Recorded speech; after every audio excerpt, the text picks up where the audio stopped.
किसानों के ऊपर असर पड़ेगा उसके बारे में विस्तार के साथ अपनी बात रखी। उसी कड़ी में एक सांसद होने के नाते इस बिल पर चर्चा करना चाहते हैं। जैसा कि हमारे साथी लगातार ये कह रहे कि किसानों का जो कृषि विरोधी जो तीनों कानून हैं, इन कानूनों पर बातचीत हो रही। सच ये है कि केंद्र सरकार ने किसानों के पक्ष में कानून बनाया ही नहीं है। ये जो तीनों कानून हैं, ये कानून बनाए गए हैं हमारे देश के देसी और विदेशी जो व्यापारी हैं, कारपोरेट हैं, उनको व्यापार करने में तमाम तरीके की जो कानूनी अड़चनें आती थी। पहले के कानून में जो प्रावधान थे, उन कानूनी प्रावधानों को दूर करने के लिए, इस देश में व्यापार वाणिज्य को सुलभ बनाने के लिए हिंदुस्तान की संसद ने व्यापारियों के पक्ष में कानून बनाए हैं। जैसा कि हम बार बार जब इस बिल पर चर्चा होती संसद में हम चर्चा कर रहे थे, हम ये कह रहे थे कि केंद्र सरकार को अधिकार है ही नहीं खेती के संबंध में कानून बनाने का। खेती का जो मसला है, ये मसला राज्य सरकार का है और कृषि के बारे में कानून बनाने का कानूनी अधिकार राज्य सरकार को है। लेकिन सरकार ने जो पहला कानून जिस पे आप लोग चर्चा कर रहे हैं मंडी से संबंधित, उसका नाम क्या दिया? कृषि उपज व्यापार वाणिज्य अधिनियम 2020। खेती को व्यापार और वाणिज्य का दर्जा दिया गया है। और ये जो कानून पे अपन लोग बातचीत लगातार कर रहे हैं, हमारे देश का जो संविधान और संविधान का शेड्यूल 7 जो है, उसके नंबर 3 और अनुसूचित 33 का अगर हम उल्लेख करें तो उसमें साफ स्पष्ट तौर पर यह बताया गया है कि इस तरीके का जो कानून है, इस कानून को बनाने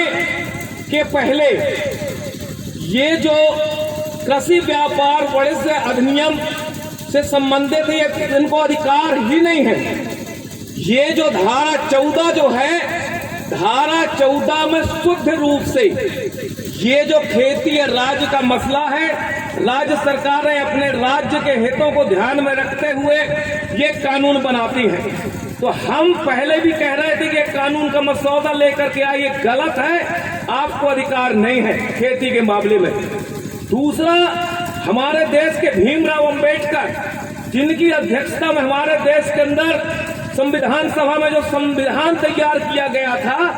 वो संविधान का जो फेडरल ढांचा जो है संवैधानिक, उस पर भी ये कानून उस पर चोट कर रहे हैं। उसमें धारा 16 जो है,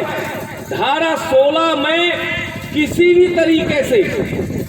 ये धारा 16 में स्पष्ट उल्लेख किया गया है कि ये जो तीनों कानून हैं, इन कानूनों में कॉन्ट्रैक्ट खेती वाला जो है, ये सरकार धारा 16 में के मार्फत जो कानून लेकर के आई है, अगर राज्य सरकारें उससे सहमत नहीं है तो राज्य सरकारों को बाध्य किया जाता है कि उस कानून को अपने राज्यों के अंदर लागू करो। ये हमारे देश के संवैधानिक ढांचा पे है, ढांचे पे चोट है, क्योंकि बहुत से ऐसे कानून हैं जो कानून केंद्र सरकार से संबंधित होते हैं, कुछ कानून ऐसे जो राज्य सरकारों से संबंधित होते हैं, और कुछ कानून ऐसे हैं जो केंद्र और राज्य सरकार की जो साझी सूची है उससे संबंधित कानून है। उसके बाद ये जो कॉन्ट्रैक्ट खेती जिस पर हम लोग बातचीत कर रहे हैं, उसकी धारा 2 में स्पष्ट तौर पर उल्लेख किया गया है कि ये कानून लागू होने के बाद जो व्यापारी है, जो कारपोरेट है, उनका अगर किसानों के साथ अगर अनुबंध होगा तो सिर्फ खेती पे, फसल पे अनुबंध नहीं होगा, लागत पर अनुबंध नहीं होगा। अनुबंध होने के बाद उस किसान का कंपनी के साथ खेत में आपका कौन सा बीज बोया जाएगा, कौन सी रासायनिक खाद डाली जाएगी, कौन सी तकनीकी का आप इस्तेमाल करेंगे, ये तमाम चीजें कानून की कॉन्ट्रैक्ट खेती की धारा 2 में इसको उल्लेख किया गया है। ये जो लगातार अपन एसडीएम की जो चर्चा कर रहे हैं, इसमें जो ये प्रावधान है कि इस पूरे कानून को